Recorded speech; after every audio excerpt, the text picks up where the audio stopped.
Hey guys, welcome to the Zentaray Anime Podcast. This is something a little different from me that's not scripted and more off the wall, off the cuff, kind of small form content that is a little different and more natural. So you get to hear the real speaking me and not the video crafted video voiced me. I wanted to do this to talk about some shows that I wanted to touch, but I didn't know what to really cover them on or review them. And kind of cover more shows I'm watching right now. So first off, I've been watching, as some of you may know, from the poll that I put on my channel about 3 weeks ago, which had Kimono Friends, Girls Last Tour, Euphonium, and Hoseki no Kuni. That I asked you guys, or some of the people that are following me, or it's my friends in general, which one should I watch? And the one that won, of course, the one I hoped was winning, actually, was Euphonium. Because I've been seeing my friends, Subtitled and Jack from Under the Scope, talk about it a lot. And so I wanted to get through it and watch some of it, right? So, over the last week, I haven't got to watch it as much recently. I'm on season 2 now. But I got to finish all of season 1 of Euphonium. Pretty much binged it, the whole thing. And that show was pretty entertaining. And I was glad I watched it, honestly. And I think it did live up to the expectations that I had set in my head from all my friends talking about it a lot. So I kind of wanted to sit here and pretty much talk about it for a little bit. So first off, I did want to say that while I'm not a big Yuri Shibrin guy, it's not my thing, really. I get it, but it's not my thing. But I understood in this sense why people were saying a lot of things in terms of that regard, because the relationships between the girls might be one of the strong suits of the show. But honestly, the relationship between the girls was one of the strongest suits of the show, and it really had me coming back to the show because they really made every friendship, even though how recent they were or how flipped they were not easily, but how like the relationship between like Reina and Kumiko was like kind of bonded over pretty smoothly.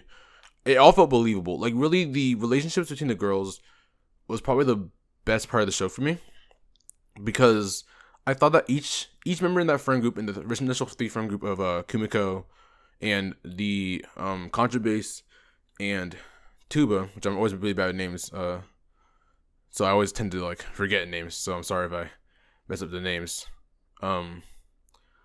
But pretty much that trio of people had a very good dynamic within each other, and I thought they balanced each other very well, and they complemented each other's like shortcomings and like their own benefits and stuff like that.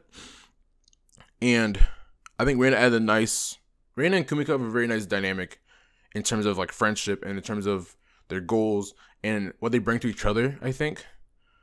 And I really enjoyed that dynamic. I guess where it falls a little shorter is when you have with the trombone and Kumiko, which never felt as strong to me.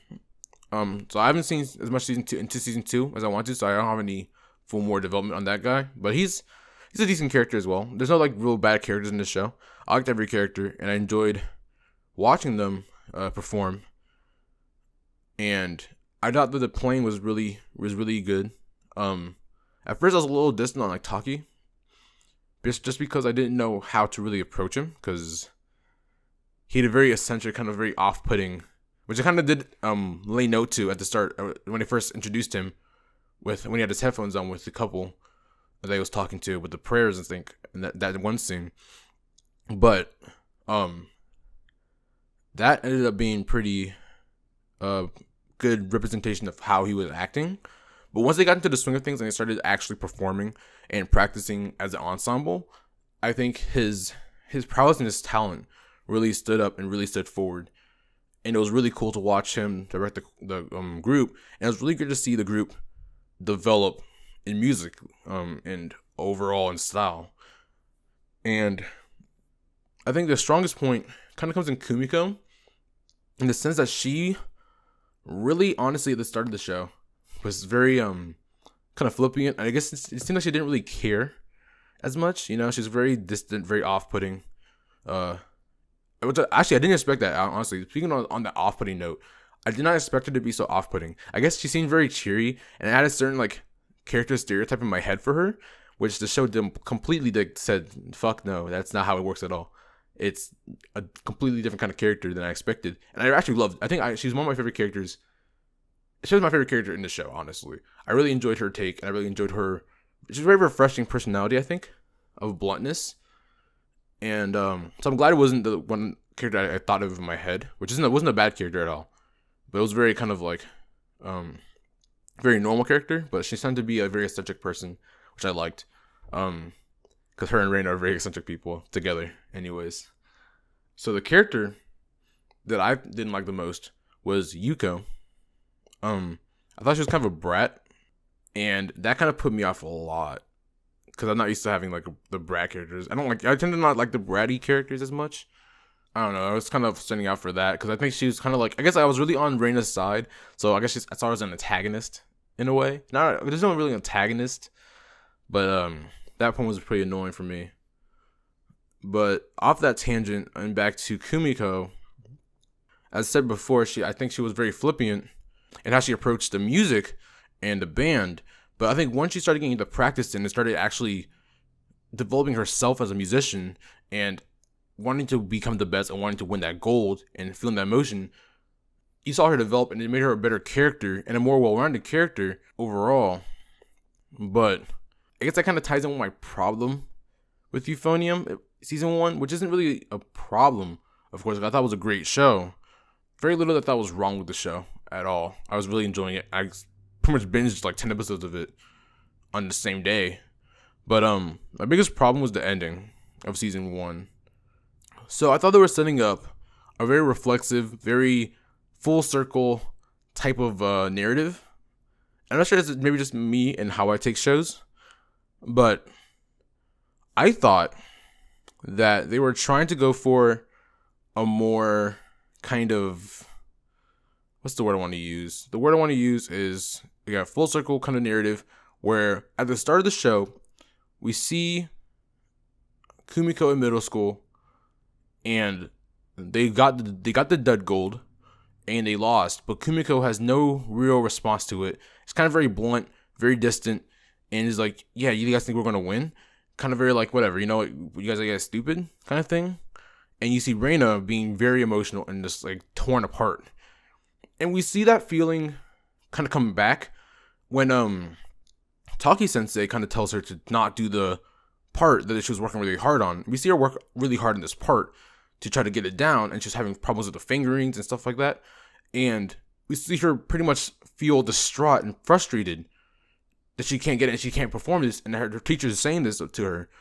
And it kind of reflects to how Reina felt back at the competition. And I was like, that's fine and good, but I thought they were going to try to go for a more full reflexive thing where they get to the competition, they play their heart out, but it's not enough, and they get the gold again. But this time, you see Kumiko kind of reflect in the same kind of emotion that Reina felt, and feel angry and distraught and frustrated and all that kind of stuff. And I thought that would have been a more poignant ending to Euphonium. And I thought that season 2 would be coming back maybe like next year, and them developing more and working hard to get to the Kansei competition. That did not happen to be, which is fine, which is completely fine. But I guess it kind of like honestly made the ending feel a little less poignant to me. And I guess in the hindsight, after watching season 2 a little bit, I'm still enjoying the way they're handling it, and I'm enjoying how they handle the success. But I think it wouldn't have hit for me harder if they had just gone through and lost again. To not even just be like a development of the band, but to be a development of the characters and how they react and how they care about their hobbies and care about something, have passion, kind of passion. Like I talked in the last video I did with Yuru Camp about how passion kind of just draws you in. That how the passion of these characters, the developing passion of these characters from a very flippant band, which you learn on the show, how the band's very small compared to the amount of people in the band the last year due to an incident of a lot of lazy upperclassmen who were taking and gaining spots that lowerclassmen were working hard and wanted to fill those spots, but they couldn't because of presidents. So if they reflected on that and kind of had a full reflection, and yet not say that always that hard work is going to get you somewhere, but to show that the passion that you have is important, and that having a care and having a love for something, and it's like about having the emotions to really display that care that you have, would have been really poignant to me. But as again, it's not a big deal. Of course, I didn't think it was like a deal breaker for Euphonium, and obviously I enjoyed the show. I really did. And I am looking forward to finishing season 2 and giving my thoughts on that, and hopefully my reflexive outlook and my hindsight will kind of change, and I will kind of see like, yeah, this is why they did this, and this is why I really enjoyed it, and this is why maybe I thought wrong, maybe my outlook was wrong, and hopefully that changes. I'm looking forward to it.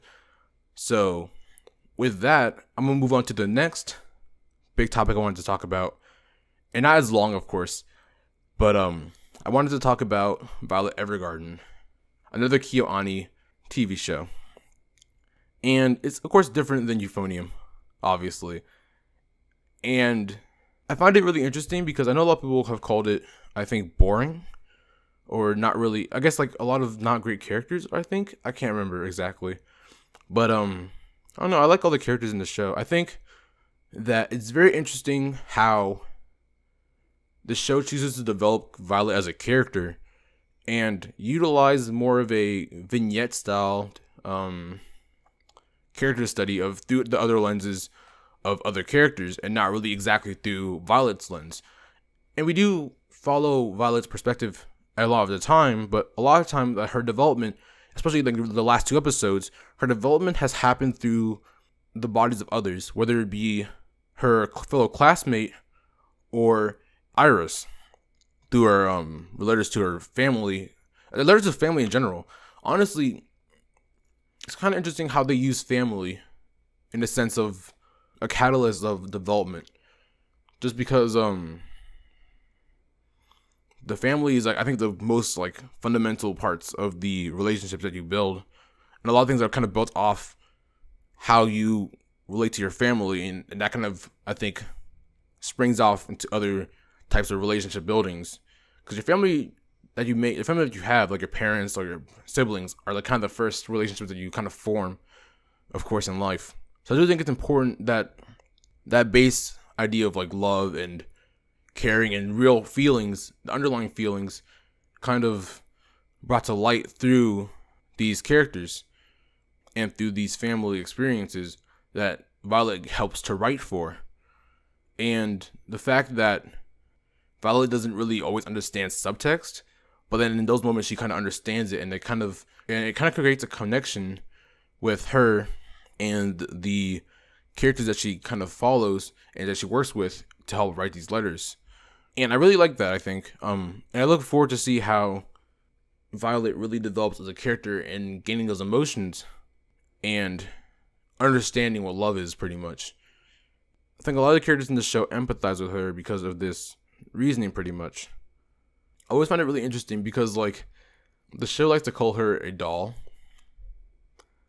And the whole thing behind her job as being as an auto memory doll. But it's kind of funny because they expect the dolls to kind of embody underlying feelings and humanism, and be able to give out the feelings and kind of write down the feelings that the people want to display and send through these letters. But like, isn't really a doll an inanimate object that lacks humanity, right? In the choosing of the word, Violet is a doll, you know what I mean? That she has to get her feelings and humanity kind of breathed into her slowly as she learns. It kind of metaphorically sense. Because this could all just be rambling. This is all kind of just rambling. But I really enjoyed the development that they've used in Violet Evergarden overall. And I like the characters that she kind of works with. And I think all of them are really important to making Violet who she is.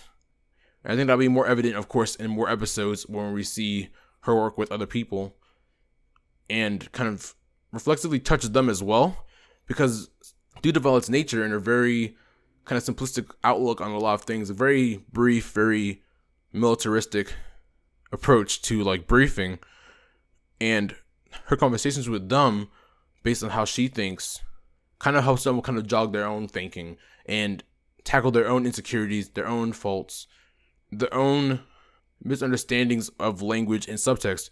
Because again, language and like understanding how people work and how people think is very hard to do just based in general, because everyone kind of exemplifies their feelings and their emotions in different ways. And of course, it's kind of reflexive in the online sense as well, where you have text, you know what I mean? So like, in the sense of a way, we're all kind of like Violet in that it's hard for us to read emotions online and to get the full subtext, because sometimes you don't get the full image, and we don't have the full image. Like Violet doesn't have the full image in her own head, and she's not developed enough as a person and emotionally to have these. But I could just be wrong, of course. But that's how I interpret this show, and I'm looking forward to more episodes of that as well, because the show looks beautiful as well. You know what I mean? I like the way the show looks. But that's another point. That's besides the point.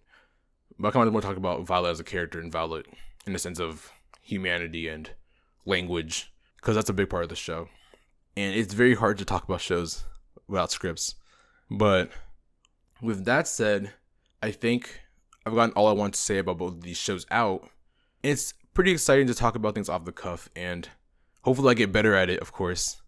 You guys might hear a slightly edited down version of this, just based on like how I read things. But I hope you enjoy it. And please leave any feedback for me in the comments or something like that, or let me know what you think. Or if you think I'm just wrong and I'm reading the show wrong, please don't hesitate to tell me. And you can follow me on Twitter at Zentagon, and check out my YouTube channel, Zentagon, with the actual scripted content. And I hope you guys have an amazing day. Peace.